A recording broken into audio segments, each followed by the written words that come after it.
Bem, amigos do Brasil em Foco, mais uma vez recebo com muito prazer o professor Dr. Sérgio Redó.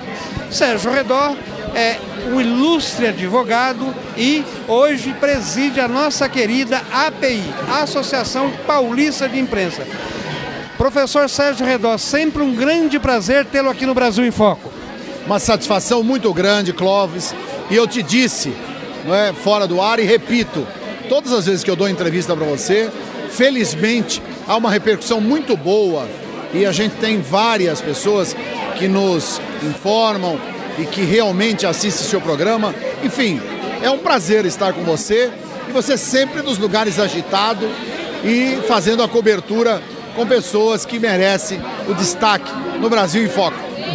Falar em agitação, antes de falarmos da nossa querida API, vamos falar do agito jurídico do momento. Sim. César Battisti, como você vê a não extradição do César Battisti? Eu particularmente acho assim, como advogado e como jornalista, como advogado eu aprendi que decisão de juiz não é para discutir, é para cumprir. E como jornalista eu diria o seguinte, que primeiro eu acho um contrassenso. O César Battisti, comprovadamente, é um homem que lutou como terrorista, tá certo?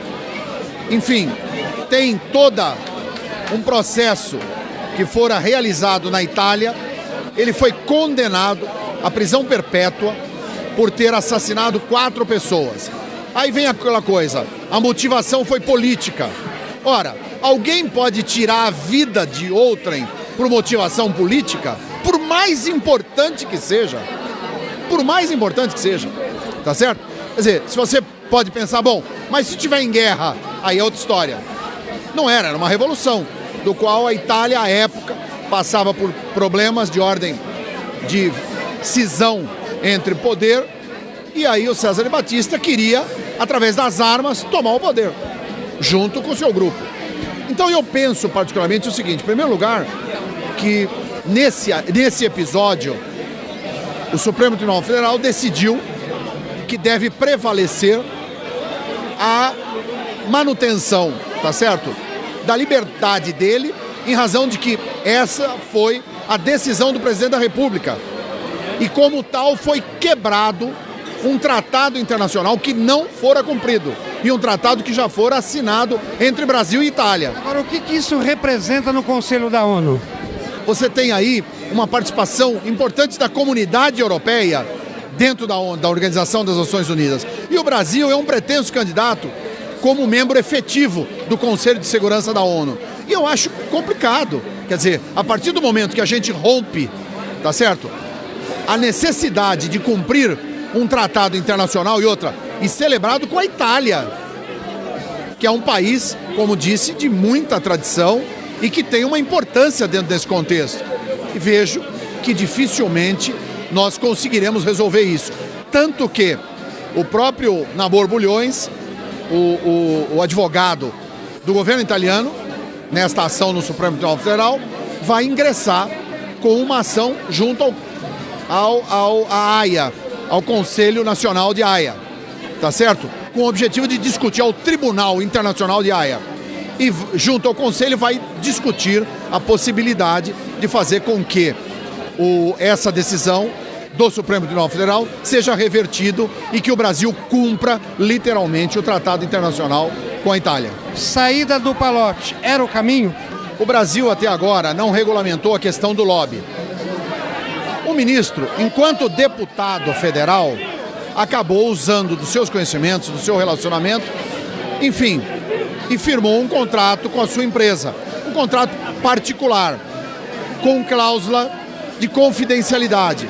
Eu particularmente entendo, que todo e qualquer contrato que figure um homem público, primeiro não pode ter cláusula de confidencialidade, porque o homem é público.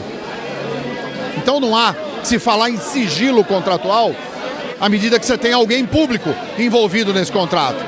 Agora, por outro lado, vamos admitir que as questões tratadas nesse contrato são só de origem privada.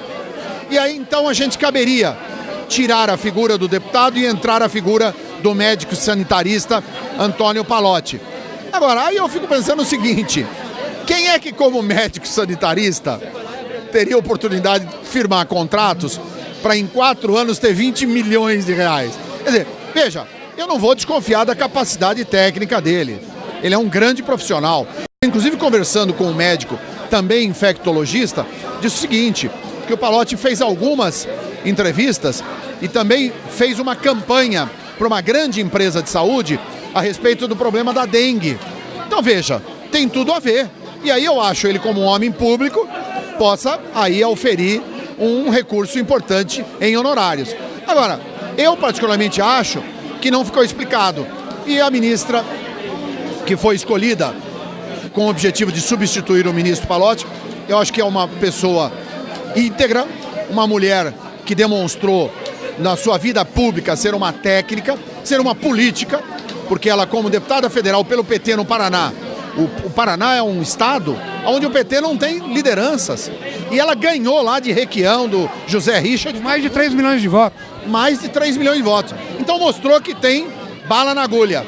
Enfim, eu acho que a presidente Dilma acertou em demiti-lo na hora certa, no momento certo, e convocar uma pessoa da sua mais alta confiança para ser, na verdade, ocupar o segundo posto hierárquico, né, após a presidência da República, de poder na República Federativa do Brasil.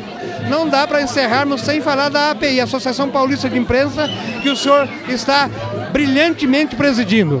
Os jornalistas precisam participar mais conosco lá. Nós já estamos contando com grandes personalidades. Você teve a oportunidade de entrevistar aqui o Luciano Faccioli? Então, o Luciano está conosco lá na API.